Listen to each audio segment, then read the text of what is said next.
Ya kita sebenarnya awalnya itu ada risih sebenarnya bang. Risih ya. Risih karena dalam poin penting di jurnalisme itu ada namanya advokasi. Iya. Advokasi itu melindungi, kemudian advokasi itu membantu begitu.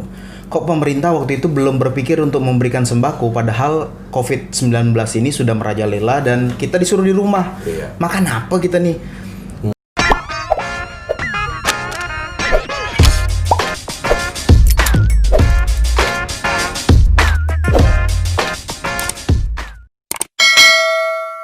Bro Edo, Risna Ya. ya kan? Risna nama anak ya.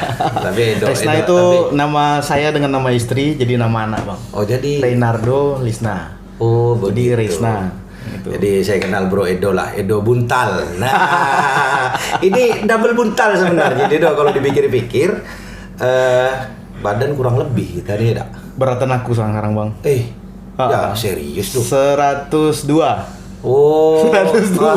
Juara. Dulu kan besaran kita. Dulu Saya sama sih gitu besaran. Masih sekitar 95 gitu lah. Dikit lagi lah ya. Nah, sedikit lah, sedikit. Kalau yang dulu malah justru sampai 107. Iya. Bisa berkurang tuh kenapa bang? Ya mungkin makan aja lah dikurangin doh. Malam Hantam mie instan? terus, tetap. Maksudnya kurang banyak gitu makan. Jadi tidak terlalu ini. Jadi terima kasih nih sudah datang ke studio. Iya udah lama kita nggak ketemu bang. Itulah. 2014 ya. Iya. 2014 bang. Kan sibuk nih, entry keluar negeri tuh. Ngapain tuh ke sana tuh, Do? Kebetulan karena beberapa beasiswa Beasiswa ya. menulis, kemudian diundang untuk jadi pembicara di sejumlah negara di Eropa gitu bang. Sama kalau di Amerika kemarin ada pertukaran Pelajar. bukan pertukaran calon pemimpin muda gitu. Oh iya. Calon pemimpin muda ya. Cuman yang saya bisa mimpin keluarga ya. Mimpin keluarga Sementara itu ini. luar biasa sudah. Jarang-jarang orang yang bisa mimpin keluarga tuh. Ada kawan-kawan kita ini kan masih ada yang jomblo juga yang belum kawin kan. Angling baru kawin. Nah, tinggal nunggu ini Hendra nih, nunggu kapan punya pasukannya. itu kan nambah keluarga Pak Nambah yang keluarga. jelas. Tapi saya kan sering dimantau di sosmed ya.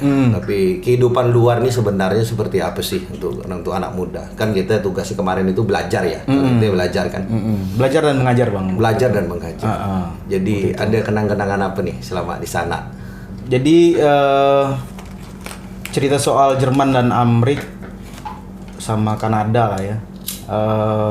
Satu hal yang paling penting di sana adalah berpikir kritis sih bang. Yang tidak ada di pendidikan di kita ini adalah berpikir kritis. Oh iya. Di sana nyebutnya critical thinking. Critical thinking.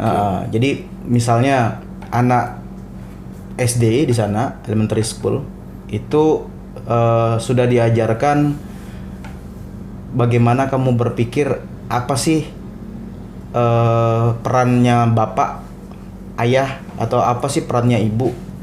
Dari SD itu udah diajarkan bang. Itu sudah diajarkan.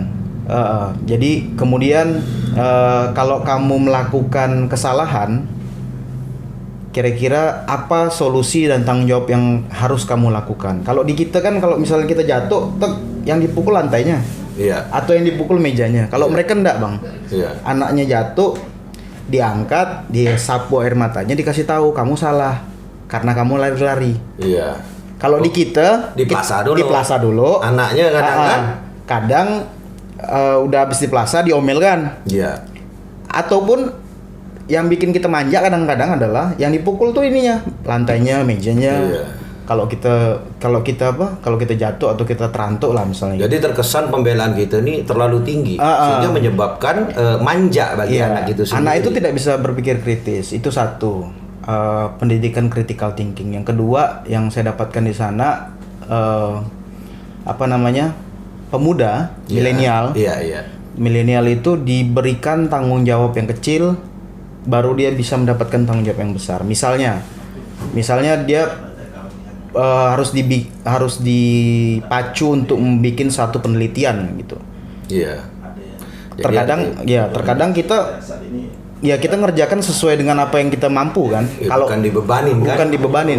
Kalau mereka buat itu semaksimal mungkin dan memperkuat pelajaran yang mereka tekuni. Oh, iya. Rokok lo biar tenang, rokok ya, rokok. Terus yang ini nih endorse ini pula nih kita nih Sampurna ya. Kopi endorse kita dari Aming loh hari ini. Ini Aming ya, terima kasih ya endorse kopinya. Alhamdulillah nyaman. Yang beli pun itu. Kita endorsein tak apalah. Hitung-hitung amal. Kita endorsein. Karena dia kemarin dia ada nyumbang APD juga kan ke pemerintah. Ya, terus sudah sepantas dan selayaknya lah kita juga ikut berterima disinfektan. kasih ya kan. Aming nih salah satu pengusaha juga yang memberikan kontribusi terhadap pemerintah daerah ya. Bukan dari cuma sektor pajak kan. Kita sih bolehlah angkat-angkat Aming sedikit loh nih kan, sekalian endorsekan punya dia. Nah, ada salahnya juga lah, sama-sama kawan juga buat Aming. Dia memberikan ini juga nggak cuma sama pemerintah, sama pekerjanya juga. Satu-satunya warung kopi yang mendaftarkan pekerjanya di BPJS Tenaga Kerja itu Aming. Aming ya. Aming. Ada 80 apa 100 gitu tenaga kerjanya. Cukup luar biasa juga Aming. Didaftarkan BPJS Tenaga Kerja. Ya mudah-mudahan warung kopi beli, di Pontianak nih beli Aming. seperti Aming semua lah ya.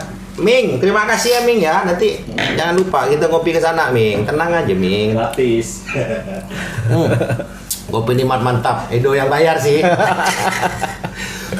Hari ini Anda nih selain juga sebagai jurnalis ya Do ya.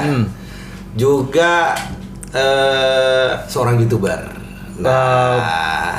Aku sih belum bisa yang tampil di YouTube, di YouTuber mau besar kecil itu namanya YouTuber Do. Iya. Nggak bisa juga seperti jurnalis sudah pasti julukannya wartawan. Nggak bisa kita hindarin gitu, Pak. Jadi ya dinikmati dan disyukuri saja. Ini label yang baik daripada kita dikasih label yang jelek-jelek Do. Kan repot juga kan. Jadi gimana ceritanya bisa punya rumah jurnalis kan, kawan-kawannya semua nih. Kan dulu kalau nggak salah Aji nih. Ya, Aji. Aji ya. Masih sampai sekarang. Masih ya. Masih Iya. Aji. Rumah Jurnalis Pontianak itu dibentuk di September 2019. Iya. Itu gabungan dari kawan-kawan organisasi profesi jurnalis, ada AJI, ada PWI, ada IJTI. Iya. PWI itu Persatuan Wartawan Indonesia, IJTI Ikatan Jurnalis Televisi Indonesia. Kemudian 3 organisasi itu ada di situ, terus kawan-kawan yang non organisasi Ada juga. Misalnya kawan-kawan yang dia udahlah aku nggak mau ikut organisasi. Saya berterima kasih sekali lagi untuk kawan-kawan jurnalis yang sudah bantu pemerintah membagi-bagikan sembako kepada warga yang berdampak COVID-19. Saya terima kasih ini secara pribadi ya. Dan saya tak henti-hentinya setiap teman jurnalis saya sampaikan terima kasih agar kegiatan-kegiatan ini bisa dicontoh oleh yang lain. Nah, jadi ini kan pekerjaan yang mulia nih, membantu orang luar biasa kan. Ya, kita sebenarnya awalnya tuh ada risih sebenarnya Bang. Risih ya. Risih. Karena dalam poin penting di jurnalisme tuh ada namanya advokasi. Iya. Advokasi itu melindungi, kemudian advokasi itu membantu begitu. Kok pemerintah waktu itu belum berpikir untuk memberikan sembako padahal COVID-19 ini sudah merajalela dan kita disuruh di rumah. Iya. Makan apa kita nih? Gitu kan. Dan yang saya tahu nih begini, anak-anak jurnalis ini lebih cepat loh kerjanya dari pemerintah pada waktu itu karena dia yang memberikan sumbangan duluan. Nah, ini informasi yang kami terima. Nah, seperti itu. Dan saya melihat sendiri kan postingan di sosmed kan kita juga aktif nih melihat itu. Nah, poinnya adalah kenapa kita memberikan bantuan bukan kan kami banyak diprotes. Kenapa membantu pekerja hotel? Iya. Kenapa membantu Gojek, Grab, ojek online seperti itu. Kenapa kita membantu orang-orang yang sebenarnya masih punya tabungan lah seperti itu? Karena orang miskin, mohon maaf ya, orang kurang mampu itu sudah dibiayai oleh negara. Sudah ada daftarnya. Nah, orang-orang yang pekerja hotel yang pendapatannya itu adalah per minggu, yang honor, honor ya. Ya, per minggu itu hotel ditutup, mereka makan apa? Gitu. Walaupun kalau hari biasa, kalau tidak ada pandemi, mereka itu kerjanya gajinya mungkin lebih besar daripada orang-orang lain gitu. Tapi sekarang mereka mau makan apa gitu. Nah, itu yang menjadi salah satu upaya kita untuk ngetok ke pemerintah nih, orang yang berada di menengah itu akan turun ke garis kemiskinan gara-gara pandemi ini, gara-gara lockdown, gara-gara disuruh di rumah aja. Ayo dong beri stimulan gitu. Itu yang buat kita ngasih tahu pemerintah dan akhirnya Yang nangkap pertama itu adalah Polda. Sorry, bukan Polda. Ada satu pengusaha di Siantan ini, di Siantan, kemudian membantu beras dulu. Itu stimulannya awal. Siapa itu, Dok? Ini boleh kita sebutin, biar ada pengusaha-pengusaha lain juga bisa ikut, Dok. Ada salah satu pengusaha, dia pemilik SPBU, kemudian dia pemilik distributor beras dan gas. Iya. Mudah-mudahan para pengusaha lain bisa terketuk hatinya, bisa membantu yang sesama. Bahwa dampak COVID-19 hari ini kan sangat luar biasa. Walaupun pemerintah sendiri itu memberikan bantuan yang tidak merata kan, karena mungkin terkait data yang tidak konkret itu tadi. Datanya. Tapi ya kita tetap juga berterima kasih pemerintah sudah berupaya semaksimal mungkin. Bakar rokok, Bang. Bakar dulu, Dong. Sini kita nih santai, nggak ada yang kita nggak tegang-tegang kayak di stasiun lain-lainnya. Sini mau makan mau apapun bebas sebenarnya, Dok. Kita tak ada patokan karena ini everything just for fun, gitu, Pak. Ya yang bisa menangkap apa yang kita sampaikan menjadi edukasi, alhamdulillah. Enggak pun ya tidak, karena tugas saya tidak memberikan edukasi kepada siapapun, Doh. Karena ini saya hanya bicara soal kesenangan bagi saya lah, yang tidak mengganggu orang lain. Ya gitu orang saja. Mau nerima silakan, ya, juga apa-apa. Enggak juga, mau nonton dia, nggak mau juga ya silakan. Nggak ada paksaan kok. Orang mau komentar bagus atau mau like atau dislike itu terserah. Kami nggak ada masalah. Nah, kembali ke Cakap Buntal. Nah, bagaimana ceritanya bisa Cakap Buntal nih ada di Pontianak ini? Nah, itu tadi balik ke rumah jurnalis Pontianak. Tapi ntar dulu, Buntal sendiri itu dari mananya kok bisa yang kasih nama Buntal? Jadi awalnya mau bikin namanya itu Edo Bercakap. Edo Bercakap. Cuman kita pikir itu terlalu terlalu memproklamirkan seorang Edo Sinaga gitu. Seorang saya. Padahal dari rumah jurnalis Pontianak ini kita pengen bikin sesuatu yang berguna untuk masyarakat, dan AdSense-nya itu sebagian besar buat sumbangan tadi, Bang. Sumbangan tadi. Nih, untuk influencer yang ada di Kota Pontianak dimanapun berada, contoh nih, dia AdSense-nya dibagi untuk warga. Nah, kalian bagi enggak tuh? Bahwa padahal secara tidak langsung yang memberi gaji itu warga loh, yang menonton yang mengklik videonya, yang pakai datanya. Nah, jadi yang kayak gini nih patut dicontoh, yang baik dari yang bagus. Kalau buntalnya boleh juga dicontoh, seperti saya juga mencontoh beliau, atau beliau yang mencontoh saya, karena saya buntal duluan dong. Iya, buntal. Kalau buntal dulu, karena lahir duluan. Tapi ya terus tingkatkan aja, itu bagus. Ada edukasi. Saya sering juga nonton, mengikuti terus kan, karena saya juga harus banyak belajar dari situ. Jujur saja. Ya, makanya kita di Cakap Buntal itu tidak terlalu eksplisit membahas sesuatu yang berat. Yang berat itu udah dibahas sama orang lain, Bang. Udah TV-TV nasional, udah Deddy Corbuzier, udah yang lain-lain. Nah, kita makanya ngundang seseorang, kayak kemarin terakhir ngundang Kalapas, Pak Farhan Hidayat, yang saya bahas bagaimana dia main bola. Dia pakai baju sipir lengkap, warna biru, ada pangkat-pangkatnya, tapi yang dibahas bagaimana dia ketemu istrinya.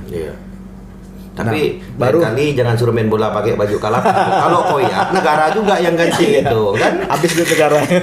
Itu negara juga, itu baju itu anggaran negara itu. Ya, itu dia. Makanya kita bahas tuh sisi lain dari seorang Farhan Hidayat yang mungkin masyarakat juga butuh tahu. Rupanya dia bisa memimpin sesuatu karena dari keluarganya. Itu dibangun secara diskusi. Setiap persoalan didiskusikan, kemudian dia punya mental pemimpin. Nah, itu yang saya tangkap. Ini mungkin penonton David Wekwek di podcastnya belum tahu, Bang David ini selalu diajak diskusi oleh almarhum bapak beliau. Nah, ini belum disampaikan kan? Belum. Karena saya tak promosi diri sendiri loh. Karena kami kenal udah lama, 2000 berapa ya? 2009 apa kita kenal nih, Bang. Udah lama sekali. Nah, yang kayak gitu-gitu tuh yang perlu disampaikan ke masyarakat, ke penonton, ketimbang sesuatu yang berat. Kemudian ketimbang sesuatu yang bikin kita bosan seperti itu. Karena saya meyakini hidup ini harus kita banyak berkomunikasi dengan orang. Karena sesuatu itu bisa kita selesaikan dengan komunikasi. Nggak perlu dengan yang lain kan. Dengan seringnya silaturahmi, ngobrol bareng. Saya pikir persoalan-persoalan yang terjadi ini bisa mudah sekali untuk diselesaikan. Dan satu poin penting dari Bang David yang saya dapat adalah setiap kali saya ke rumah ini, ke tempat ini sorry to say Bang ya, sorry kalau mengingat masa lalu. It's okay, never mind. Sorry to say, karena setiap beliau ngomong sama almarhum bapaknya itu bagaikan teman, gitu. Saya bingung ini bapak sama anak atau orang baru kenalan dan sahabatan di warung kopi begitu. Nah itu yang makanya beliau banyak temannya, caranya seperti itu. Nah pola-pola seperti itulah yang saya ambil Bang.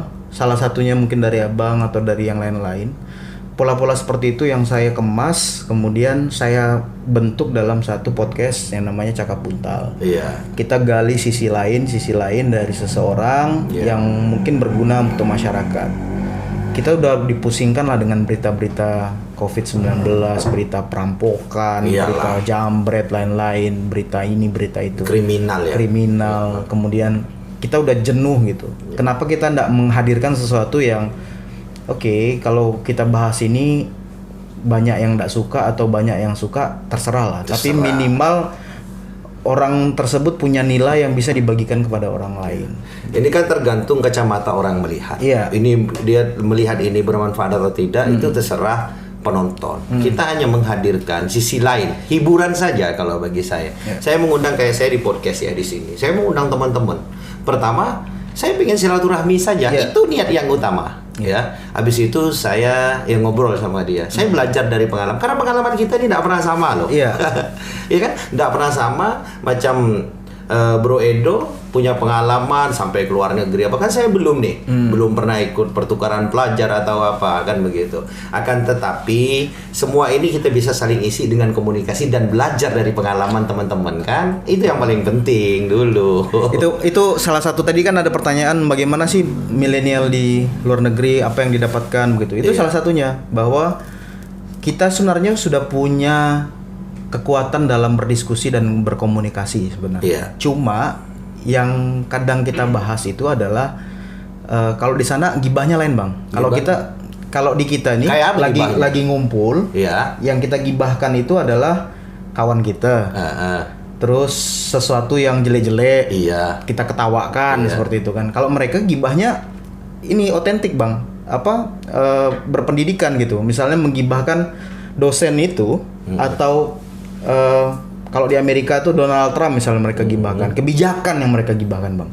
Jadi kalau di bar, kalau kita kan warung kopi nih, kalau mereka bar.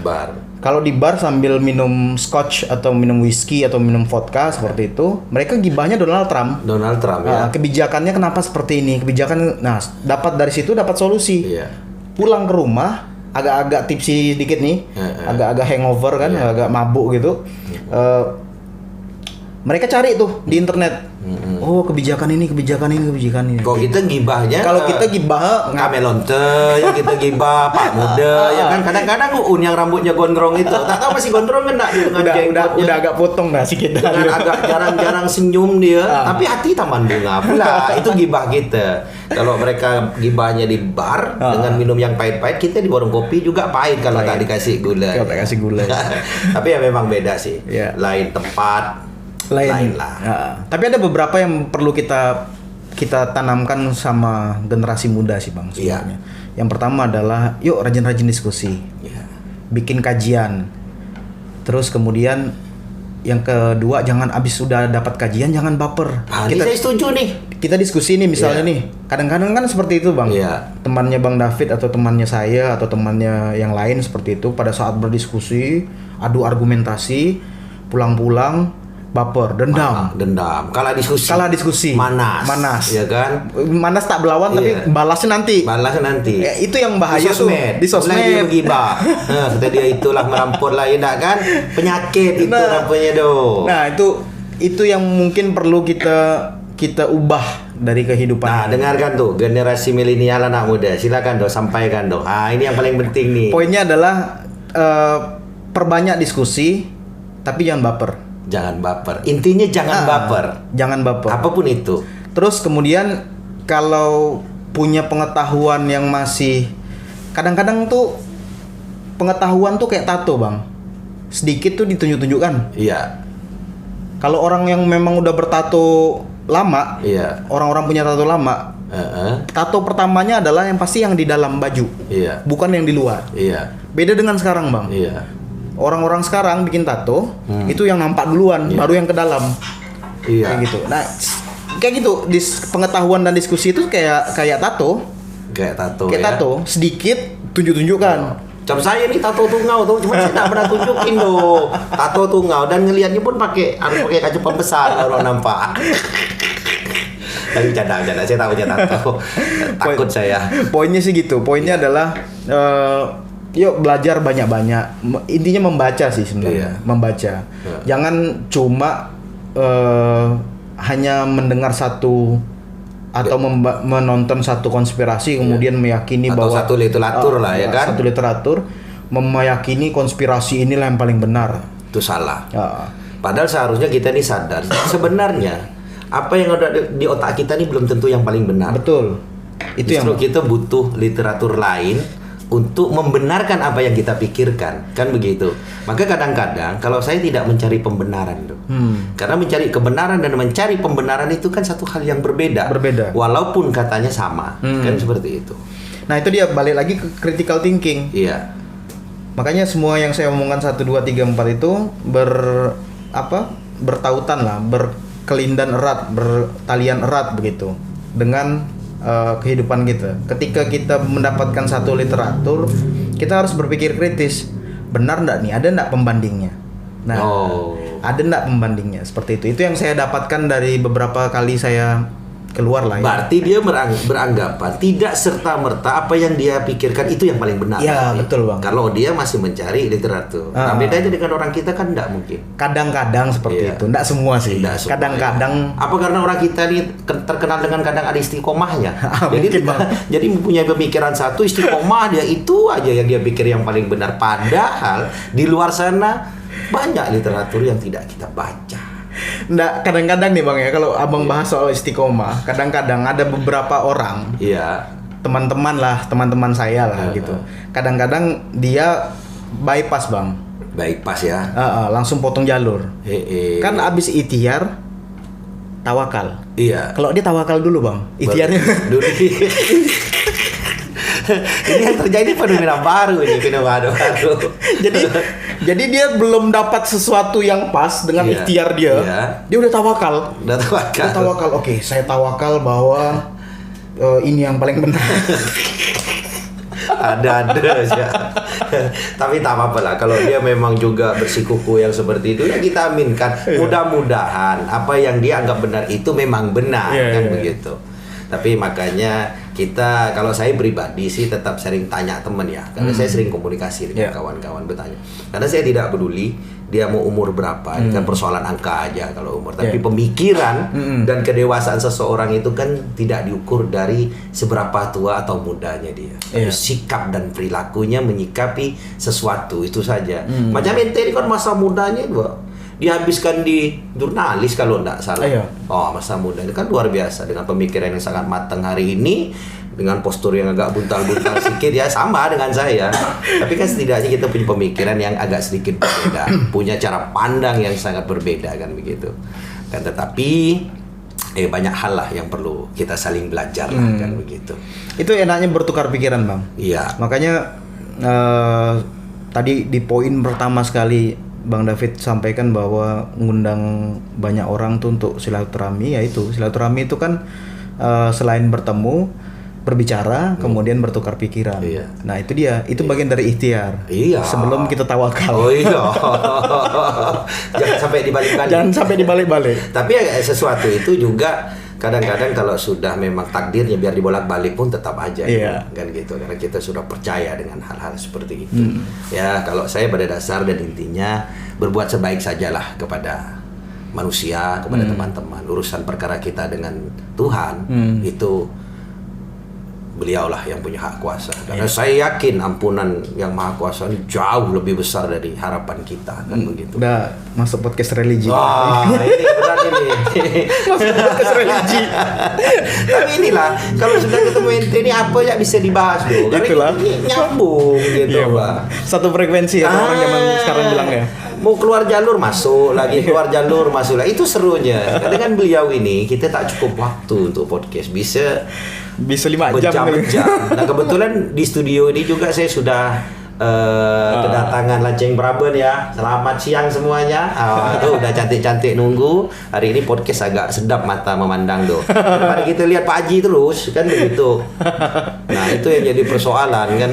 Tapi belum pernah dibahas ya bagaimana sejarah kita sama-sama membangun Lanceng Braben tuh, Bang. Nah itu dia. Ini saya ingatkan juga buat teman-teman bahwa saya dulu di 2011 pernah jadi kepanitiaan juga. Nah membangun ini salah satu orang. Ini Lanceng juga nih, walaupun dari Batak dia pada waktu itu.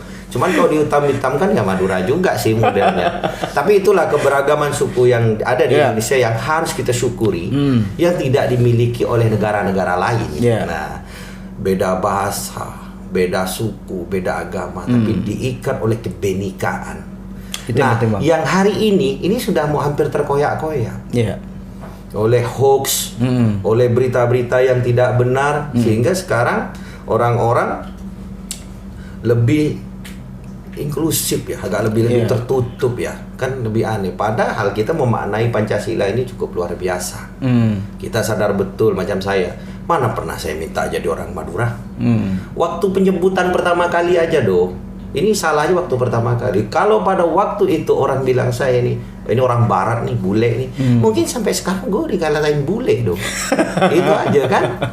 Nah kalau pas kita balik nih, orang bilang pertama Anda adalah orang Madura, berarti sampai hari ini Anda orang Madura. Karena waktu salah pertama kalinya mengucap. Intinya sih kita tidak pernah memilih kita mau jadi apa. Iya. Pas lahir kita sampai umur 5 tahun kita baru tahu bahwa ternyata saya yang kebetulan orang Batak, orang tua Batak. Saya Nasrani saya akhirnya Nasrani.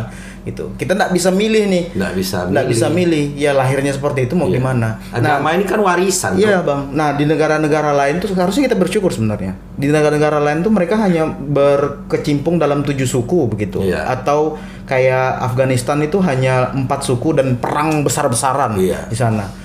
Kita berapa belas ribu suku kita. Dalam suku Batak sendiri ada sub-sub sukunya. Madura sendiri ada sub-subnya. Terus Dayak sendiri ada sub-subnya. Melayu sendiri ada Melayu Pontianak, Melayu Sambas, Melayu Ketapang, Melayu Sintang. Dan itu punya perbedaan masing-masing. Punya ciri khas masing-masing. Makanya balik tadi Abang bilang kebinekaan. Intinya yang sekarang nih, yuk jangan, dan hoax tadi ya, yuk jangan pernah kalah otak sama jempol. Kadang-kadang baru kita baca satu paragraf, jempol kita udah nekan HP itu kan, mau nge-share barang salah. Dan itu banyak di WA keluarga. Kebetulan saya aktif di pengecek fakta kan Bang. Saya banyak sekali melakukan di bank atau sanggahan untuk berita-berita yang unverifikasi atau tidak terverifikasi seperti itu. Nah itu yang banyak saya temukan adalah biasanya di WA keluarga tuh orang-orang tua kita yang sudah mulai judulnya soal agama itu cepat di-share atau soal kesehatan. Misalnya dibilang tanah bisa untuk masker, atau BH tuh untuk masker nggak bisa. Bukan masker ini Bang, masker tutup. Bukan masker ini. Bukan ya. Masker membersihkan kulit ya, masker wajah. Terus ikan nila kata bisa menyebabkan kanker. Itu banyak sekali bertebaran tuh. Padahal barang tuh nyaman sekali kan. Mantap tuh digoreng panas-panas. Pakai sambal ya enggak? Sedap, jadi lapar pula tuh. Gitulah kira-kira Bang. Intinya jangan pernah kalah otak sama jempol. Kita pikirkan dulu, itu tadi ikhtiar dulu, baru kita tawakal. Jangan dibalik-balik. Buat generasi milenial, jangan sampai kalah otak dari jempol. Jadi biasakan baca dulu sampai habis.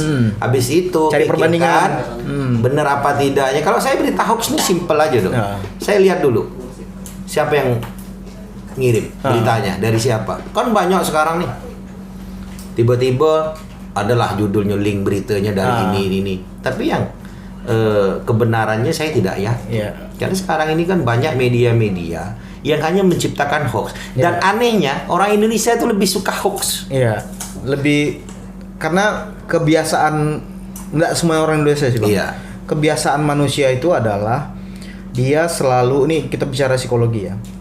Dia selalu pertama suka yang bombastis. Yang kedua, dia selalu memikirkan sesuatu yang dilarang. Contoh nih, Bang. Apa yang Abang pikirkan ketika saya bilang jangan pikirkan gajah warna pink? Abang pikirkan apa? Mikir pink jadinya. Nah, itu dia. Karena secara psikologis manusia itu akan selalu berpikir sesuatu yang dilarang. Jangan merokok misalnya waktu kecil dulu kan. Jangan merokok, sembunyi-sembunyi kita ngerokok. Jangan minum minuman keras, sembunyi-sembunyi kita minum minuman keras. Berarti ini kalau ditengok. Ini psikologi ini bisa memberikan gambaran. Berarti suka merokok, tapuk-tapuk dulu ya. Nah, ketahuan nih. Kayak gitulah. Itu secara psikologis kenapa banyak orang yang gampang nge-share berita-berita hoax. Seperti itu. Mudah-mudahan teman-teman lebih bijak lah itu ya, karena biar bagaimana kadang akibat dari jempol kita itu menyebabkan orang lain yang celaka.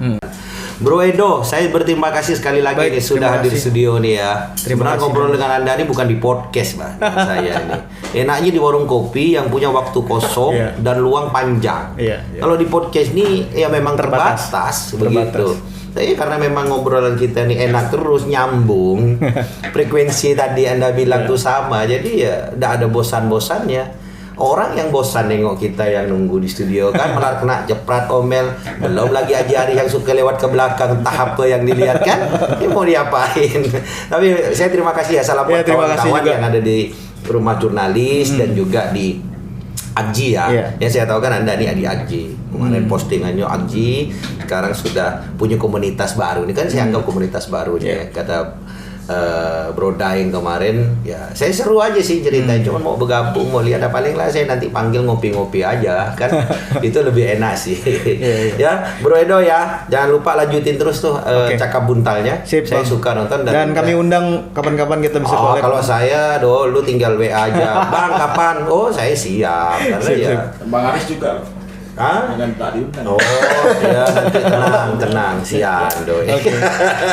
Terima kasih ya, Do. Salam buat teman-teman itu. Baik, selamat siang, sukses selalu buat Bro Edo. Terima kasih, Bang.